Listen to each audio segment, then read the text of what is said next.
Good morning friends. विषय भूगोल, कक्षा 10वीं, प्राकृतिक संरचना एवं अपवाह तंत्र। विषय शिक्षक श्री उमेश भाभड़ सर।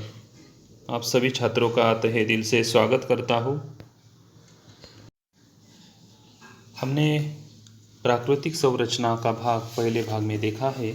आज हमें यहाँ अपवाह तंत्र, जल प्रणाली, भारत और ब्राज़ील इन दो देशों के बीच में जो तुलनात्मक दृष्टि से पढ़ाई करनी है वो दूसरे भाग में यहाँ लेने का प्रयास मैंने किया है। और हमें उसमें भारत में और ब्राज़ील में जो जल प्रणाली है या अपवाह तंत्र है उसके बारे में जानकारी देखनी है।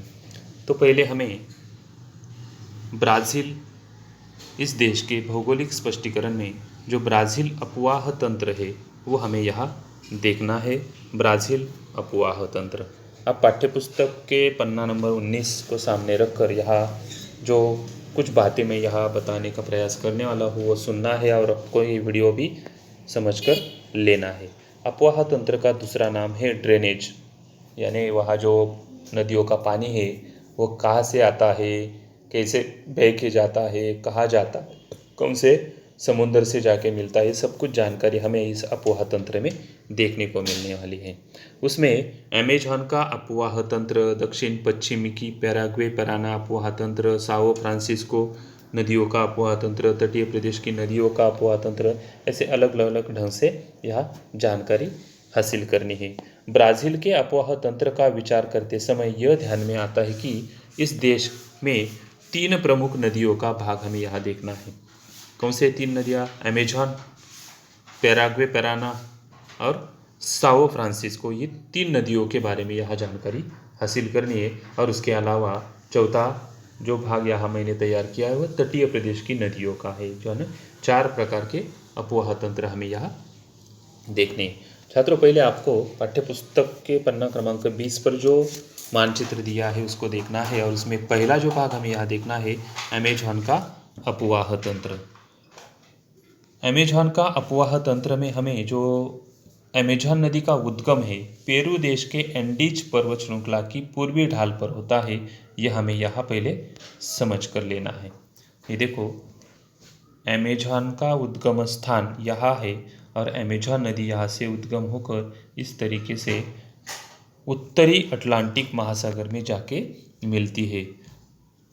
करीब 2 लाख घन मीटर प्रति सेकंड इसमें बहने वाली पानी का प्रवाह हमें यहाँ देखने को मिलता है। इसलिए नदी के उद्गम से नदी में संचित अवसाद तेजी से बह जाती है। अवसाद यानी वहाँ जो कीचड़ बह के आता है वो बहुत ही तेजी से आता है। इसलिए नदी के मुहाने पर अवसादों का निक्षेपण बड़े पैमाने पर नहीं होता, क्योंकि स्पीड से आती है इसलिए निक्षेपण ज़्यादा नहीं होता। इसलिए वहाँ जो त्रिभुज प्रदेश तैयार नहीं होता वो हमें यहाँ समझ में आता है।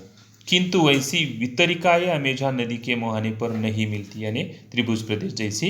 इसके विपरीत अमेज़न के मुहाने पर अनेक द्वीप तैयार हो गए हैं। कौन से द्वीप? जैसे कि हमने यहाँ मरांचो द्वीप वहाँ देखा, वैसे इसके विपरीत अमेज़न के मुहाने पर जो द्वीप तैयार हुए उसमें से वो उदाहरण हमें देखने को मिलता है। अमेज़न नदी के मुहाने के पास की जो चौड़ाई है करीब 150 किलोमीटर की।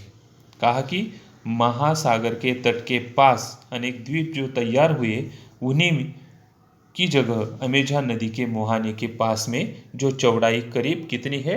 150 किलोमीटर की है। 150 किलोमीटर भी कितने होते हैं उसका सोचना हमारे लिए मुश्किल है। तो 150 किलोमीटर का मुहाना वहाँ हमें देखने को मिलता है। जैसे कि अपने गांव से 150 किलोमीटर की दूरी आप जान सकते हैं। इससे आपको इस दूरी का अंदाजा आ सकता है। अमेज़न नदी का अधिकांश भाग परिवहन के योग्य है। परिवहन यानी जल मार्ग के लिए वो योग्य है, ये हमें यहाँ देखने को मिलता है, समझ कर लेना है। दूसरा भाग ये हुआ अमेज़न का अपवाह तंत्र। दूसरा जो है पैराने पैराग्वा अपवाह तंत्र, वो हमें यहाँ देखना है। देखो, पैराना पैराग्वे अपवाह तंत्र में ये जो 2 नदियाँ यहाँ दी है, पैराना अलग और पैराग्वे अलग, दक्षिण पश्चिम भाग में बहती है। देखो उनकी दिशा भी कहाँ है? दक्षिण पश्चिम में है। ये दोनों नदियां ब्राज़ील के दक्षिण स्थित अर्जेंटीना की प्लाटा नदी में जा मिलती है। इन दोनों नदियों को एवं ब्राज़ील के दक्षिण छोर में बहने वाली उरुग्वे नदी को ब्राज़ील की उच्चभूमि के दक्षिण ढाल से जल आपूर्ति होती है। ये यहाँ आपको निरीक्षण करके समझकर लेना है। अभी हमें जो तीसरा साओ फ्रांसिस्को का भाग है वो देखना है। ये पैराना पैराग्वे का अलग मानचित्र मैंने जूम करके यहाँ आपको दर्शाने का प्रयास किया है। वह इस तरीके से आता है। पैराग्वे, पराना और उरुग्वे, इन 3 नदियों का भाग इसमें देखने को मिलता है। देखो, साओ फ्रांसिस्को नदी का जो भाग हमें यहाँ देखना है, यह ब्राज़ील की तीसरी महत्वपूर्ण एक नदी है और इस नदी का जो अपवाह तंत्र है वो संपूर्ण जलग्रहण क्षेत्र ब्राज़ील की सीमा में है। क्योंकि सीमा में क्यों? क्योंकि वहाँ समुंदर नज़दीक है। ब्राज़ील उच्चभूमि के पूर्व भाग में यह जलग्रहण क्षेत्र है। इस भाग में करीब 1000 किलोमीटर की दूरी तक यह नदी उत्तर की ओर बहकर जाती है। पहले देखो, यहाँ आपको दिशा देखनी है। पहले वो उत्तर की ओर बह के जाती है और बाद में वो मुड़ के ब्राज़ील उच्चभूमि के पूर्व भाग में यह जलग्रहण हमें यहाँ देखने को मिला। लेकिन जो उत्तर की ओर बह के जाती है उसके बाद जो पूर्व की ओर मुड़कर अटलांटिक महासागर में ऐसे मुड़ के यहाँ आके मिलती है, इन अटलांटिक महासागर से मिलती है। साओ फ्रांसिस्को नदी के मुहाने के पास करीब 250 किलोमीटर का लंबा हिस्सा ही केवल नौकानयन के लिए हेतु योग्य है। बाकी भाग वहाँ पर्वतों के बीच के अंदर होने के कारण वो योग्य नहीं है। ऐसा भी हमें यहाँ देखने को मिलता है। अभी हमें जो आखिरी वाला भाग है, तटीय भाग, उस तटीय भागों के लिए हमें जो महत्वपूर्ण घटक यहाँ देखना है वो ऐसा है। तटीय भाग कहाँ से कहाँ लेकर यहाँ से यहाँ तक है और यहाँ से यहाँ तक का भाग हमें यहाँ देखने को मिलेगा। देखो, ब्राज़ील के जो तटीय प्रदेश में अनेक कम लंबाई की नदियाँ बहती है। तटीय प्रदेश में सघन अधिवास होने के कारण, सघन अधिवास यानी क्योंकि यहाँ ज़्यादा बड़े बड़े शहर, लोग जनसंख्या वाले अधिवास वाले शहर भी देखने को मिलते हैं। उनमें से परानिवा जो शहरों के नाम यहाँ मैं बता रहा हूँ, इटापेकुरू आदि नदियाँ उत्तर की ओर बहती है और उत्तर अटलांटिक महासागर में मिलती है। फिर से एक बार देखो, परानिवा, इटापेकुरू, पैरनवा नदी, ऐसे अलग अलग तरीके की जो नदियां हैं वो नदियां आपको यहाँ देखने को मिलेगी।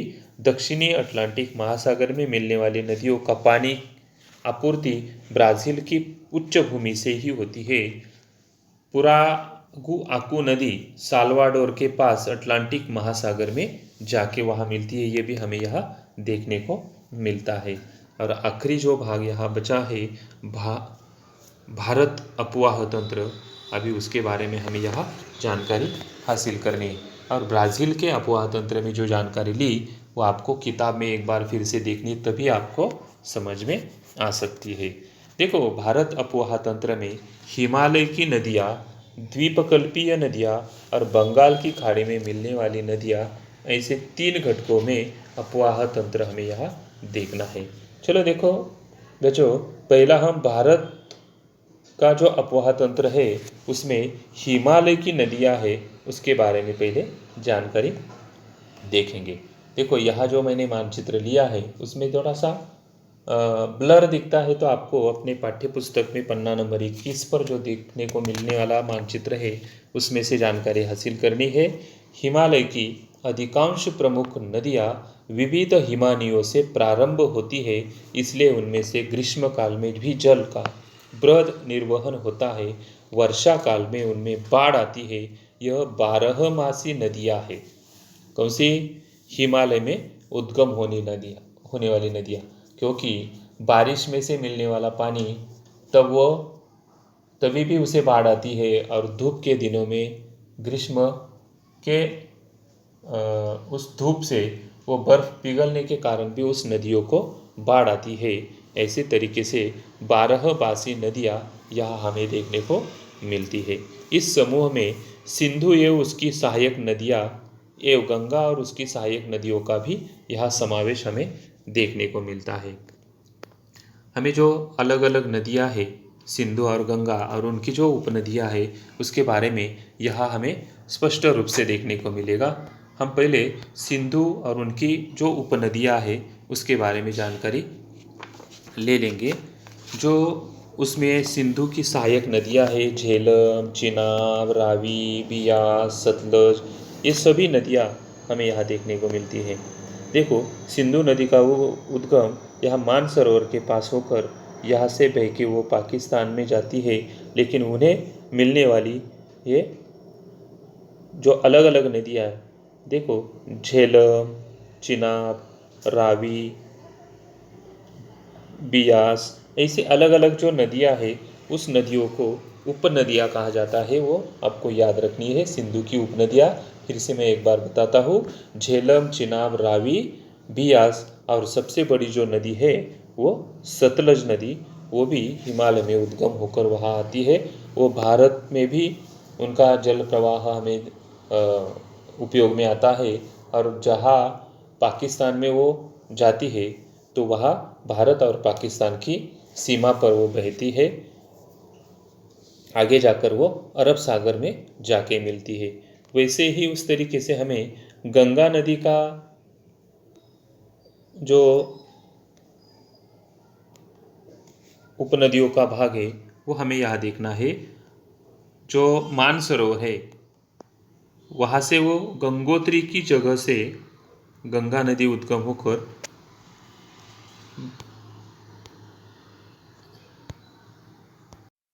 हम यहाँ गंगा नदी, और गंगा नदी जो गंगोत्री में उद्गम होती है, वो गंगा नदी बंगाल की खाड़ी में जाके मिलती है। तो उसमें मिलने वाली जो उपनदियाँ हैं, उस उपनदियों के बारे में यहाँ जानकारी हासिल करेंगे। उसकी सबसे बड़ी जो यमुनोत्री में उद्गम होने वाली यमुना नदी है, वो उन्हें पहले आके मिलती है। बाद में चंबल, सिंध, बेटवा, केन, ऐसे जो नदियाँ हैं वो उनकी उपनदियों के अंदर आने वाली नदियाँ हैं, ऐसा भी वहाँ हमें देखने को मिलता है। यानी देखो, यहाँ हिमालय में उद्गम वाली नदियाँ में गंगा, यमुना, सिंधु, ये महत्वपूर्ण नदियाँ हैं। जैसे सतलज, ये बड़ी बड़ी 4 नदियाँ, जैसे सिंधु की सतलज ये उपनदी है सबसे बड़ी, और गंगा की यमुना ये सबसे बड़ी उपनदी है। बाकी अलग अलग नदियाँ आपको गंगा की सोन, केन, बेटवा, सिंध, चंबल, यमुना, ये उनकी उपनदियाँ है। यमुना यमुनोत्री में उद्गम होता है, और गंगा का गंगोत्री में उद्गम होता है मानसरोवर के पास। वैसे सिंधु नदी का भी उद्गम मानसरोवर के पास ही हिमालय में होता है। सतलज नदी का भी उद्गम हिमालय में भी होता है, और सतलज जैसी चिनाब, रावी, बियास, सतलज, ये सिंधु की उपनदियाँ हमें यहाँ देखने को मिलती है। हमें आगे वाला भाग यहाँ देखते हुए हिमालय की जो नदियाँ है उसके आधार पर जो भाग देखा, गंगा नदी और सिंधु की सहायक नदियाँ। सिंधु की सहायक नदियाँ कौन सी है? सतलज, झेलम, चिनाब, रावी, बियास, ये है। तो गंगा की सहायक नदियाँ है यमुना, ये सबसे बड़ी। ब्रह्मपुत्र भी है, वो भी मानसरोवर के पास उद्गम होकर पहले वो नेपाल के उत्तरी भाग में से, चीन में से बहकर फिर से वो भारत में प्रवेश करती है। चंबल, बेतवा, सोन, केन, ये सभी गंगा की उपनदियाँ मानी जाती है। ब्रह्मपुत्र भी गंगा की ही एक उपनदी मानी जाती है, ऐसा भी हमें यहाँ समझ में आता है। देखो, उत्तर की ओर बहने वाली जो सिंधु, झेलम, चिनाब, रावी, बियास है, वो कहाँ कैसे कैसे रेखांकन उसका हुआ है। और गंगा की जो उपनदियाँ है, घाघरा, गंडक, कोसी, चंबल, केन, बेतवा, इन सभी का मैंने जूम करके आपको मानचित्र यहाँ दर्शाकर आपको दिखाने का प्रयास किया है।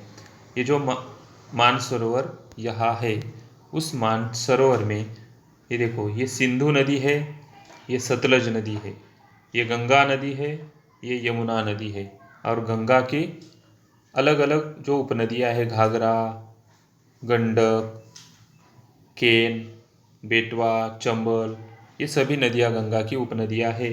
और सिंधु की उपनदियाँ देखो, यहाँ ये झेलम, चिनाब, रावी, सतलज, बियास, ऐसे अलग अलग नदियाँ ऐसी अलग अलग नदियाँ हमें इस मानचित्र से देखने को मिलती है। चलो आगे देखते हैं। गंगा नदी की जो उपनदियाँ है उसमें गंगा का जो पात्र है बहुत ही बड़ा है, और वो पात्र हमें यहाँ बड़े ढंग से यहाँ देखने को मिलता है। गंगा की एक प्रमुख सहायक नदी जो यमुना है, उनका भी उद्गम हमने कहाँ देखा, यमुनोत्री में होता है, ऐसा देखा है। गंगा की और एक बड़ी सहायक नदी हिमालय के उत्तरी भाग में बह कर आती है, हिमालय को पार कर भारत की सीमा में प्रवेश करती है, उनका नाम है ब्रह्मपुत्रा। जब यह हिमालय में बहती है तो उसे स्तांगपो के नाम से जाना, 3 नामों से जाना जाता है। उसमें से पहला नाम है स्तांगपो। जब वो हिमालय पार करती है और उसके प्रवाह को देहांग कहते हैं, और पूर्व की ओर बहने वाली जो नदी है उसे ब्रह्मपुत्रा कहते हैं। ऐसे 3 नामों से उसे हम जानते हैं। ऐसे इस तरीके से हमें गंगा की भी अलग अलग उपनदियाँ यहाँ देखने को मिली है। अभी हमें जो तीसरा भाग यहाँ देखना है, द्वीपकल्पीय नदियाँ। उन द्वीपकल्पीय नदियों में नर्मदा, तापी, गोदावरी, कृष्णा, कावेरी और महानदी, इन नदियों के बारे में यहाँ जानकारी लेनी है। प्रायद्वीपीय नदियों का जो पश्चिम और पूर्व की ओर बहने वाला जो भाग है, वो नदियों का विभाजन वहाँ होता है। प्रायद्वीप के पश्चिम भाग में जो पश्चिम घाट है वो एक महत्वपूर्ण एक जल विभाजक बना हुआ है, ऐसे हमें इस मानचित्र से देखने को मिलेगा। देखो यहाँ जो